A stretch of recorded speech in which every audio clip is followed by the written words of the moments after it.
আজকে রেসিপি মালাই পনির। চলুন শুরু করি। প্যান গরম হয়ে গেছে, এবার আমি এটা তেল দিয়ে দিচ্ছি। সয়াবিন অয়েল, আমারটা রিফাইন অয়েল, মানে রাইস ব্র্যান্ড যেটা। আপনারা চাইলে সয়াবিন অয়েল দিয়েও করতে পারেন।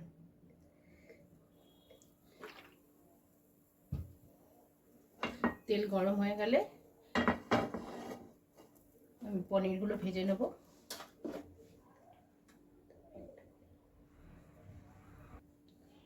তেল গরম হয়ে গেছে, এবার আমি পনির একটা একটা করে ছেড়ে দিলাম।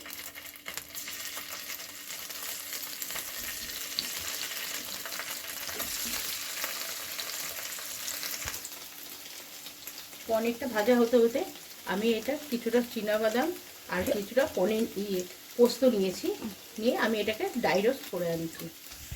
ভাজা হতে হতে চলুন, পনিরটা ভাজা হতে হতে চলুন একটা পেস্ট করে নিয়ে আসি। আমি এখানে খানিকটা পোস্ত আর খানিকটা চীনাবাদাম নিয়েছি, এটাকে আমি পেস্ট করে আনি।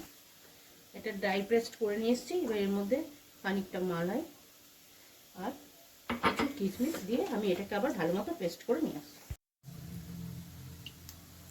আমার পনিরগুলো ভাজা হয়ে গেছে, এবার আমি এগুলোকে তুলে নেব।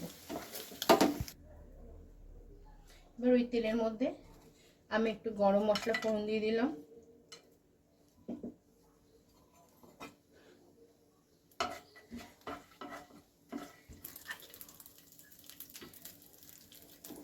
এবার 1 চামচের মতো আমি আদা বাটা দিলাম। আদাটা আমি একটুখানি ভেজে নিলাম যাতে স্মেলটা ঠিক হয়ে যায়, স্মেলটা না আসে। এবার আমি এক এক করে মশলা দিয়ে দেবো। প্রথমে দিচ্ছি জিরের গুঁড়ো, তারপর স্বাদ মতো নুন,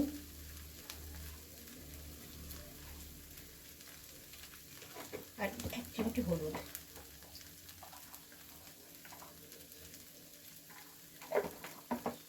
আর একটু স্বাদের জন্য মিষ্টি মানে চিনি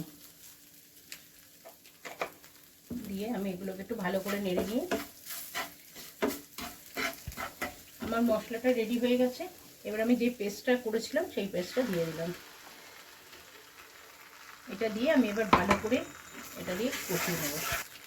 আর তার সাথে একটু আমি গরম মশলাও দিলাম। মশলা ধোয়া জলটাও আমি দিয়ে দিলাম। আপনারা একটু এই সময় ফ্লেমটা একটু লো রাখবেন, লো রেখে আস্তে আস্তে এটাকে নাড়তে থাকবেন।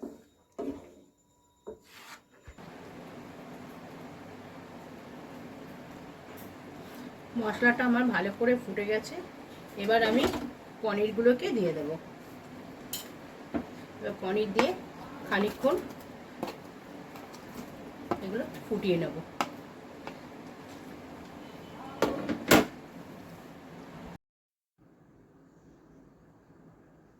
মালাই পনির রেডি হয়ে গেছে।